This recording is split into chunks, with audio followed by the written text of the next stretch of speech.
Oui, Monsieur Soral, bonjour. J'aurais voulu profiter de vos capacités d'analyse et de projection pour parler de la guerre en Ukraine. En effet, est-ce que vous pensez qu'il y aurait un réel risque d'embrasement de l'Europe, voire du monde, où on va rester dans cette situation étrange où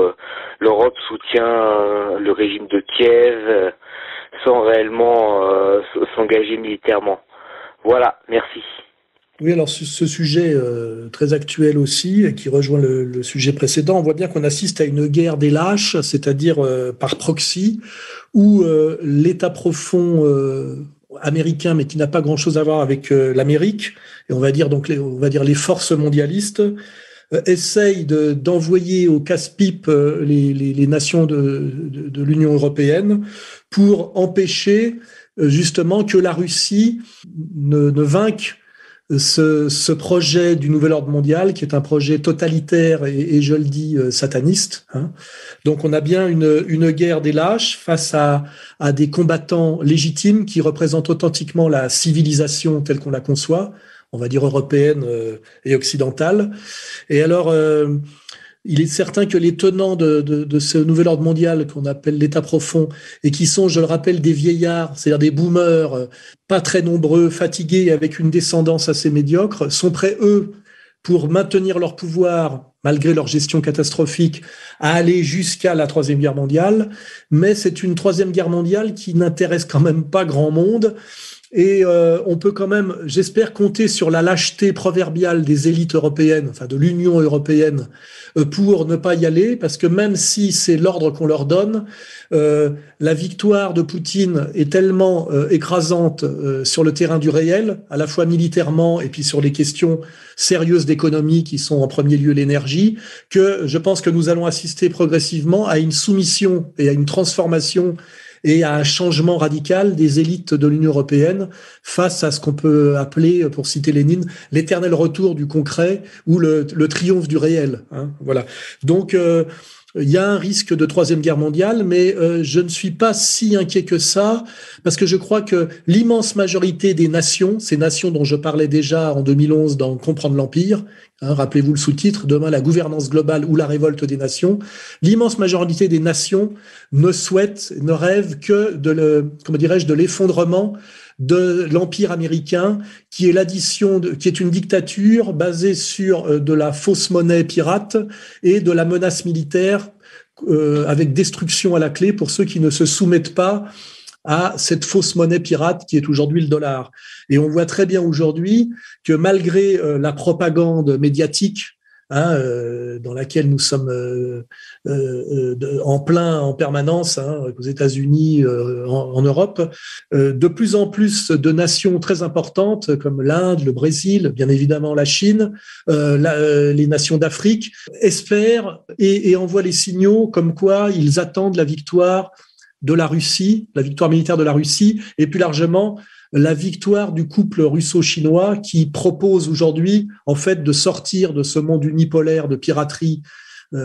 américaine pour aller vers un monde multipolaire basé beaucoup plus sur le gagnant-gagnant. Donc, je pense que nous sommes dans une période de trouble qui va s'accélérer, mais dont l'épilogue, alors je ne sais pas si ça sera à la place de la guerre ou après la guerre, pour Singer, Attali, hein, mais qui se soldera fatalement, je crois, par on va dire le déclassement de l'empire américain, qui deviendra l'Angleterre du XXIe siècle, c'est-à-dire une grande puissance, mais à nouveau une puissance régionale, qui aura renoncé à ses vues impériales,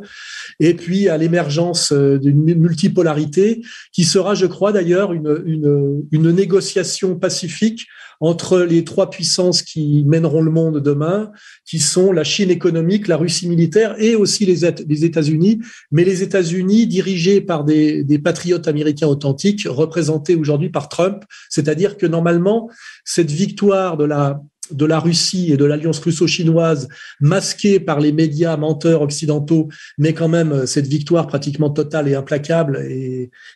qui va s'aggraver, devrait ramener aux États-Unis Trump et chasser ces démocrates de l'État profond qui, pour se maintenir, n'ont plus que le woke et le cancel, c'est-à-dire une catastrophe stratégie de chaos qui rejoint le premier sujet sur l'avortement. Hein. Voilà, aujourd'hui, l'État profond américain représenté par Biden, c'est-à-dire un vieillard gâteux pédophile, pour se maintenir coûte que coûte, n'a plus que la destruction. Alors, ça va jusqu'à la destruction même de l'idéologie dominante occidentale par le woke et le cancel. C'est-à-dire que là, on est sur un cycle qui s'appelle le progressisme, qui est en train de se refermer sur lui-même, en devenant le contraire de ce qu'il a pu être au départ, c'est-à-dire un souffle et un élan qui portait l'homme vers plus et mieux, et qui aujourd'hui l'amène à la catastrophe terminale s'il n'en sort pas. Donc tous les signaux aujourd'hui sont convergents, hein, qu'on regarde l'idéologie, la religion, l'économie, la géopolitique, tout permet de conclure que cette période de trouble va bientôt atteindre son apex, son sommet, et que nécessairement on va basculer dans un nouveau monde qui ne sera pas le grand reset, mais qui passera d'ailleurs par le grand ménage dont j'ai déjà parlé, et qui sera l'avènement de ce monde multipolaire beaucoup plus intéressant pour tous, excepté pour les satanistes résiduels du nouvel ordre mondial en voie de défaite et de monstruosité avancée. La défaite d'ailleurs aggravant la monstruosité, comme souvent dans les périodes de fin de règne, hein, qui sont les périodes les plus extrêmes, les plus dangereuses, mais aussi qui, par leur dangerosité et leur extrémisme, montrent qu'elles ne sont plus des modes de gestion durables. Hein, voilà. J'espère que tout ça est bien compris.